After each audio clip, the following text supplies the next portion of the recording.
Recognize that. If you didn't, that was something in the style of Chitlin's Con Carne, which is a blues standard.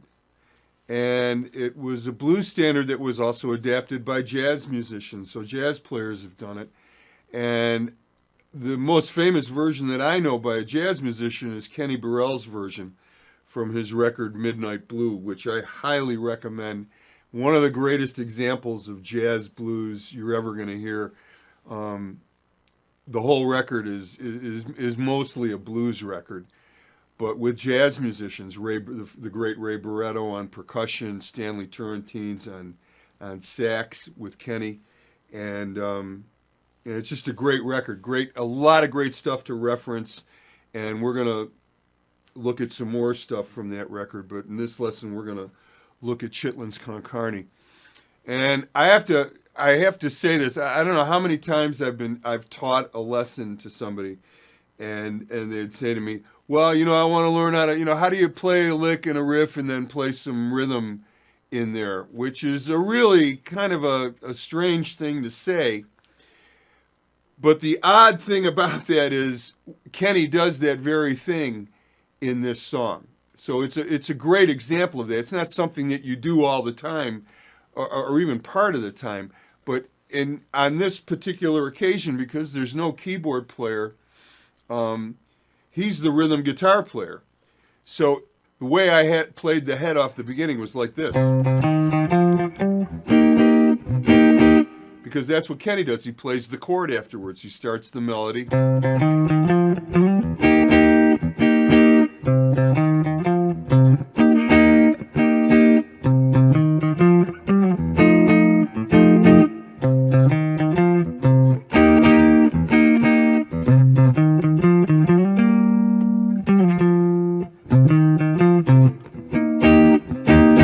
And the chords are C minor to F9.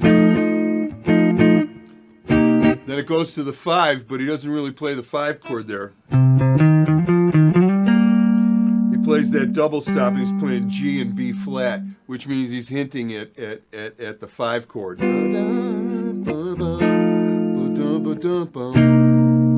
Like that. So let's learn the melody here. Very easy. I'm starting on C on the 8th fret on the 6th string, then C minor. And really, I'm just playing a triad. I'm just playing what would really be called E flat over B flat, but that's a C minor triad. A C minor 7.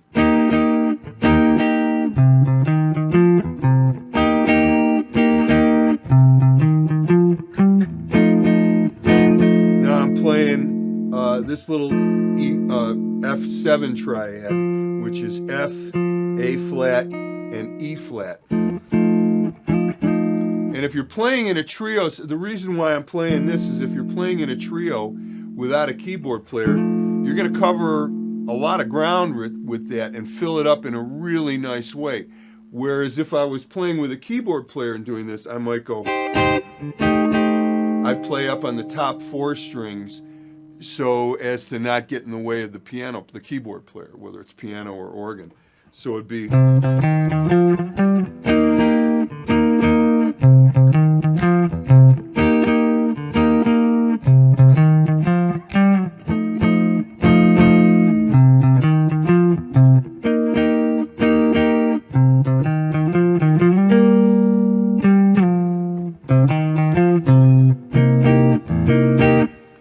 Let's play it again. We'll do it just a little bit slower this time. 1, 2, 1, 2, 3, 4, 1.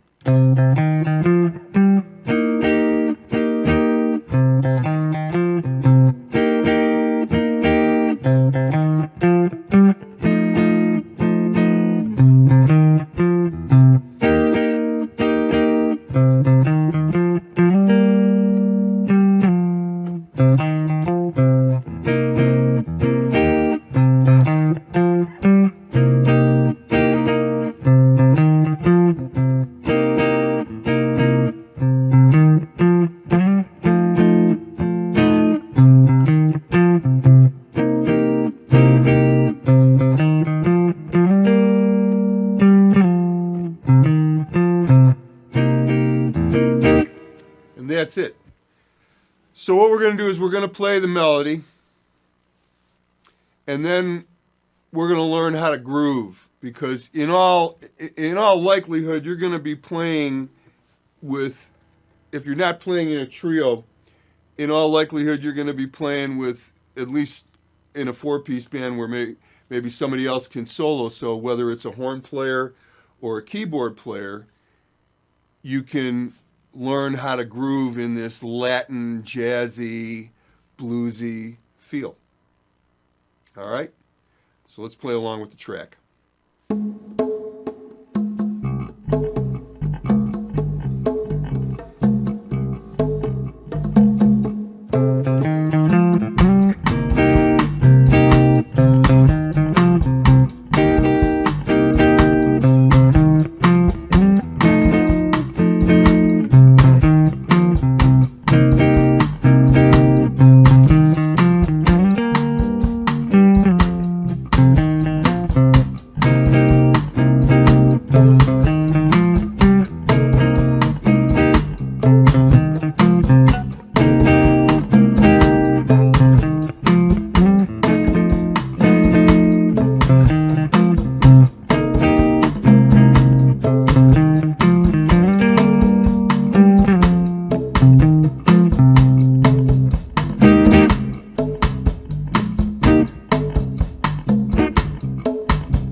So there you go. That's the rhythmic approach to doing this song. Like I said, you're probably going to be playing, if you're playing with a 4-piece or 5-piece, you want to be able to keep that rhythm somewhat sparse, but bluesy.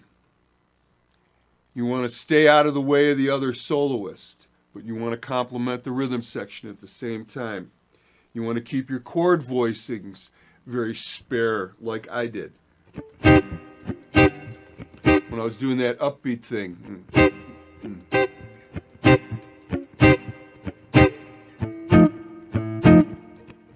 Right? It's nice and easy. And have a lighter touch. I tried to play that whole thing with a lighter feel, put a little more air in it, so to speak. You heard the track turn around a bunch at the end, which is always a good way to approach that song. It's a nice way to end it with a turnaround, with doing a 3 times around, 3-4 times around at the end. And get a good feel for it to where you just kind of sit in that groove real nice.